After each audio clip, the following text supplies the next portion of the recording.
My first job out of law school doing legal work was in Ulaanbaatar, Mongolia. And I ended up there on accident. After law school, it was 2011. The economy was terrible. California, you couldn't even get a job at Taco Bell or McDonald's or any of the low level minimum wage stuff. There was nothing happening. I went to China and I thought I was going to teach English to get my visa, an apartment, some basic income. And I thought, well, I'd try to get some immigration cases or something on the side. But the school that hired me couldn't do my visa right. I ended up, they sent a guy, a teaching assistant, with me to go to Arlian. It's a border city where the train goes through China into Mongolia. It's a major, international commerce place. And they said, oh, you're going to get a visa, but you have to go to the train station there. They can do visas. Well, at the train station in Arlian, they only would do it for people from like bordering countries like Pakistan, Russia, and India. And they said, you're an American, we can't do it. You have to go to Ulaanbaatar. And it was like the last day of my visa. And so what do? I hardly had any money in my pocket. And a police officer helped me get a train ticket. I didn't even think I was going to Mongolia. Like I ended up there on accident, but I kind of had to self-deport before I had any issues in China. And I got on the train, and it was mostly coal miners and miners because there's a huge mining industry in Mongolia. And I got on the train, and everyone else on the train was Chinese. And the train starts going for about 5 minutes, and then you stop in Xiamud, I think is how it's pronounced. It's the first city. It's the border city on the Mongolian side.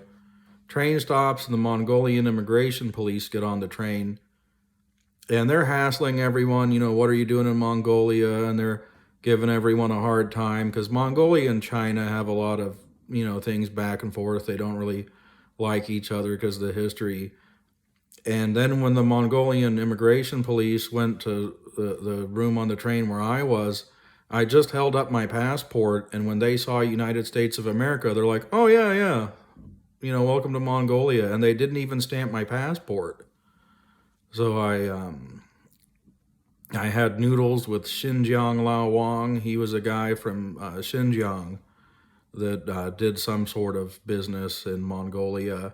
And he took me because they stopped for an hour. We went into the train station there in Zamud to have noodles, and they're really good. Was it Toivan? I like the Mongolian stir-fried noodles more than the Chinese ones, actually. And then we got to Ulaanbaatar the next morning. I got off the train in May in a short sleeve shirt, and it was snowing. But my friend's translator met me at the train station, and she took me over to her house and took one of her brother's jackets, and so I didn't freeze or anything. If I didn't have a friend there, I'd probably be screwed. It was my friend from China wanted to do business in Mongolia, and he told me, he said, sometime I want you to read through some Mongolian law for me because they do business in English. That's the international language that they use in Mongolia. So a lot of the law stuff and contracts is done in English. And I couldn't access it on the internet in China for obvious reasons. So I told the translator, I said, your boss wanted me to look through some of the legal code for him. Is there a library? And she said, well, we'll just take you to a law office. We have a friend that's a lawyer. And immediately I was offered a job. And that's how I ended up in Mongolia, just pure accident, didn't plan on being there. And I just went back to China, got my stuff, and I stayed in Mongolia for about 5 months.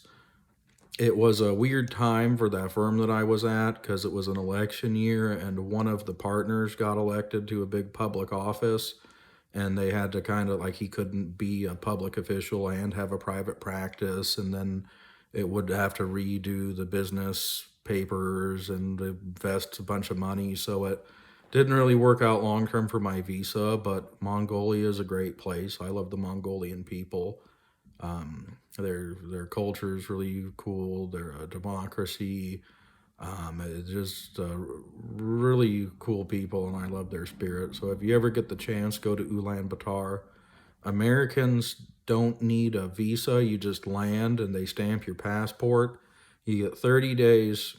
The thing is that they say you get 90 days, but if you're staying over 30, you have to register, and there's an immigration department right next to the airport that you can register in. So don't overstay your Mongolian visa. Really, you're stamping your passport 30 days, or if you're going to be there for more than 30 days, register with the government. Well, that's how I ended up in Mongolia.